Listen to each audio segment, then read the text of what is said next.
FIFA world cup میں بڑا اپ set, 5 بار کی عالمی چیمپئن برازیل میگا ایونٹ سے باہر۔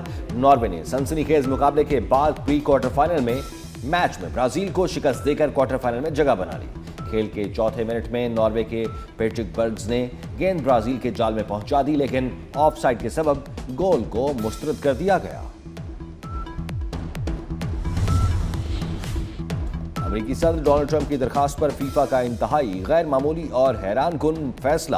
امریکی کھلاڑی بیلگوئن کے ریڈ کارڈ کے فیصلے کو معطل کر دیا گیا۔ بیلگوئن 7 جولائی کو بیلجیم کے خلاف ہونے والے میچ کے لیے دستیاب ہوں گے۔ صدر ٹرمپ کا فیفا سے اظہار تشکر، فیصلے کا خیر مقدم۔ امریکی صدر نے فیفا صدر سے ریڈ کارڈ سے متعلق فیصلے پر نظر ثانی کی درخواست کی تھی۔ بیلجیم نے فیفا کے فیصلے پر قانونی آپشنز پر غور شروع کر دیا۔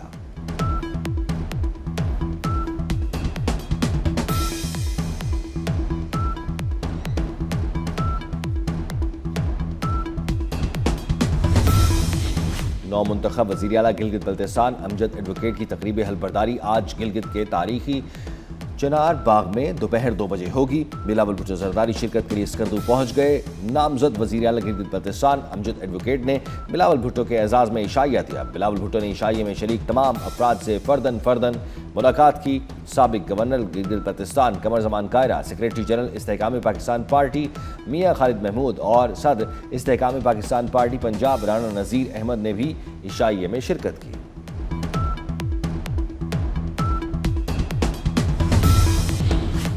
کوئٹہ میں افسوسناک واقعہ، ہنہ اوڑک میں مسلح افراد اور مقامی شہریوں کے درمیان جھڑپ میں 3 مقامی افراد شہید ہو گئے۔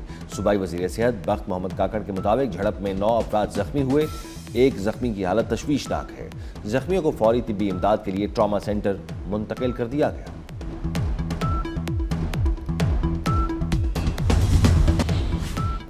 نارووال سمیت پنجاب کے کئی شہروں میں بارش، ٹھنڈی ہواؤں سے موسم خوشگوار ہو گیا۔ کراچی میں بھی مطلع ابر آلود، آج بوندا باندی متوقع۔ اسلام آباد میں رات کے اوقات میں بارش ہو سکتی ہے، دوپہر میں موسم گرم رہے گا۔ کشمیر اور بالائی خیبر پختونخوا میں گرج چمک کے ساتھ بارش متوقع۔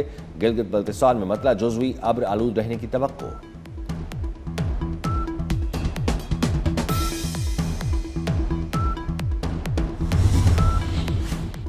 بھارت کے شہر ممبئی میں تیز ہواؤں اور طوفانی بارشیں۔ بھارتی میڈیا کے مطابق نظام زندگی متاثر، مختلف حادثات میں 8 افراد ہلاک۔ تیز ہواؤں کے باعث کئی درخت جڑوں سے اکھڑ کر گاڑیوں پر جا گرے۔ خراب موسمی حالات کے باعث متعدد پروازیں منسوخ کر دی گئیں۔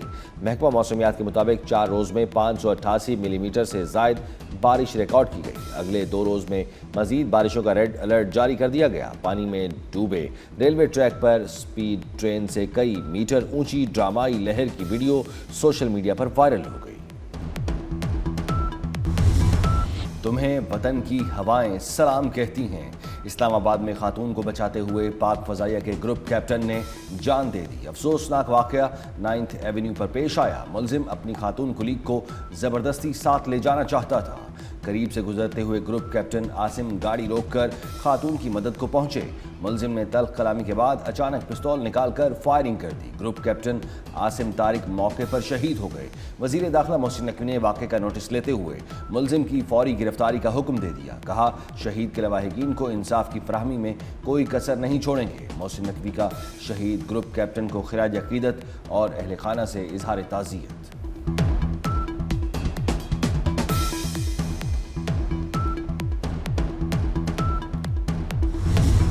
ملزم سعد عباسی کی گرفتاری کے لیے 11 ٹیمیں تشکیل دیں اور 9 گھنٹے کے اندر اسے گرفتار کر لیا۔ آئی جی اسلام آباد علی ناصر رضوی کی پریس کانفرنس، کہا پولیس نے 275 سیف سٹی اور 100 نجی کیمروں کی فوٹیج چیک کی۔ ملزم زبردستی خاتون کو ساتھ لے جانا چاہتا تھا۔ گروپ کیپٹن بطور ذمہ دار شہری خاتون کی مدد کے لیے رکے۔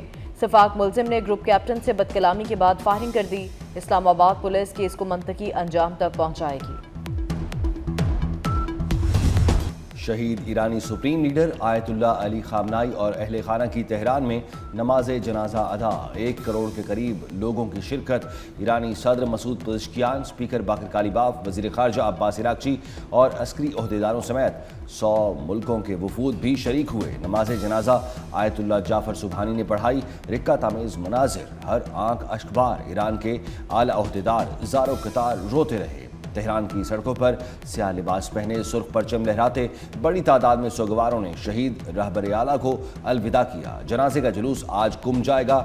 جسد خاکی کو عراق کے شہر نجف اور کربلا بھی لے جایا جائے گا۔ تدفین 9 جولائی کو مشہد میں ہوگی۔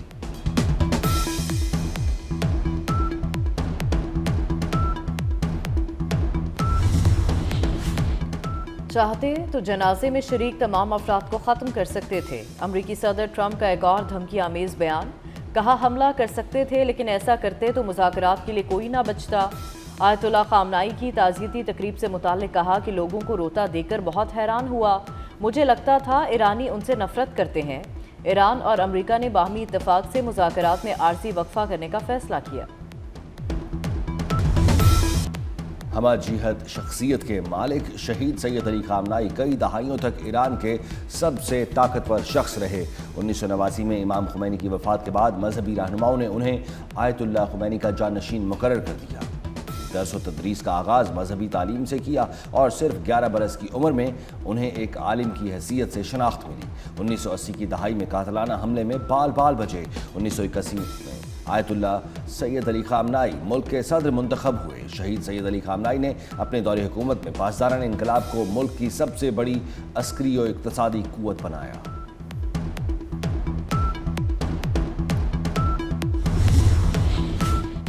ایرانی وزیر خارجہ عباس عراقچی کا شہید علی خامنائی کی تعزیتی تقریبات میں شرکت کرنے والے ممالک سے اظہار تشکر، کہا ایران ان تمام ممالک کا شکر گزار ہے جنہوں نے اپنے سرکاری نمائندوں کو آخری رسومات میں شرکت کے لیے بھیجا۔ عرب ممالک کے وفود کی شرکت کو بھی سراہا، کہا شہید سپریم لیڈر کے لیے یادگاری تقریب تاریخ کا حصہ ہے، شرکت کرنے والے ممالک کا شکریہ ادا کرتے ہیں۔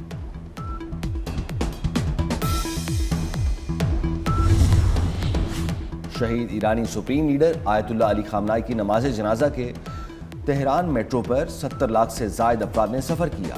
تہران کے میٹرو نیٹ ورک پر غیر معمولی رش دیکھنے میں آیا۔ ہفتے کی شام 5 بجے سے اتوار صبح 7 بجے تک 70 لاکھ سے زائد مسافروں نے سفر کیا۔ منتظمین نے شرکاء کو ہدایت کی تھی کہ نماز جنازہ میں شرکت کے لیے میٹرو سسٹم استعمال کیا جائے تاکہ آمد و رفت میں آسانی ہو سکے۔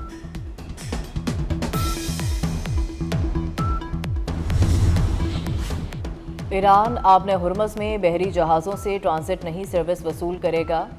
اس منصوبے کی امریکہ نے مخالفت کی ہے۔ چین میں ایرانی سفیر عبدالرضا رحمانی فضلی کا بیجنگ میں ورلڈ پیس فورم سے خطاب، کہا ایران عمان کے تعاون سے آبی گزرگاہ کے لیے نئے انتظامات پر کام کر رہا ہے۔ مشکل دنوں میں ایران کا ساتھ کھڑے رہنے والے ممالک سے خصوصی سلوک کیا جائے گا۔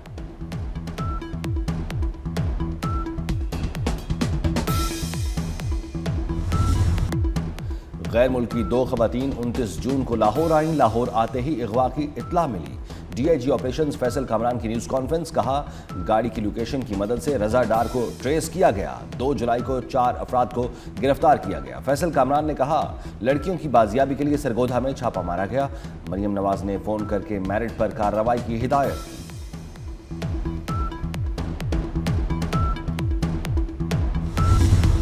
ٹیلی کام بل کے حوالے سے بیجا سنسنی پیدا کی گئی۔ یہ تاثر غلط ہے کہ کسی کی پراپرٹی پر قبضہ ہونے جا رہا ہے۔ وفاقی وزیر شیزہ فاطمہ کی نیوز کانفرنس، کہا اگر کوئی شہری انٹرنیٹ کے لیے اپنی پراپرٹی نہیں دینا چاہتا تو یہ اس کا قانونی حق ہے۔ وزیر اعظم نے کہا بل کے حوالے سے لگائے گئے الزامات کی انکوائری کرائی جائے۔ وزیر قانون اعظم نذیر تارڑ نے کہا اسمبلی سے بل 6 ترامیم کے ساتھ منظور ہوا۔ کسی ایک کمپنی کو نوازے جانے کے الزام کے شواہد نہیں ملے۔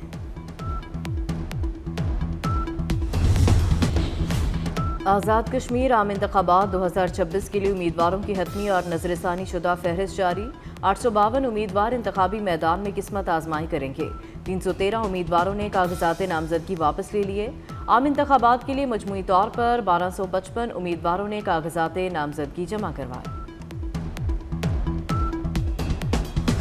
سوات کی جھیل سیف اللہ میں کشتی حادثے میں لاپتہ لڑکی کی تلاش 5ویں روز بھی جاری رہی۔ اپر سوات انتظامیہ کی بارشوں کے موسم میں سیاحوں کو ندی نالوں اور دریاؤں سے دور رہنے کی ہدایت۔ موٹر وے M2 کے لیے ٹول ٹیکس 7% بڑھا دیا گیا۔ کار کا ٹول ٹیکس 1430، ویگن کا 2390، کوسٹر کا ٹول ٹیکس 3350 روپے کر دیا گیا۔ M2 پر بسوں کا toll tax 4000 Babar Azam test team کے کپتان مقرر، دورہ ویسٹ انڈیز اور انگلینڈ میں قومی ٹیم کی قیادت کریں گے۔ دورہ ویسٹ انڈیز اور انگلینڈ کے لیے 16 رکنی قومی ٹیم کا اعلان، سلمان علی آغا، شان مسعود، عامر جمال، عبداللہ فضل، علی عثمانی اور اذان اویس شامل۔ امام الحق، خرم شہزاد، محمد عباس، محمد علی، محمد رضوان، محمد اویس ظفر بھی ٹیم کا حصہ ہے۔ سربراہ سلیکشن کمیٹی عاقب جاوید کا کہنا ہے، شان مسعود کی قیادت میں نتائج نہیں آ رہے تھے، فاسٹ بالرز کی سپیڈ ہمارے لیے فکر مندی کی بات ہے۔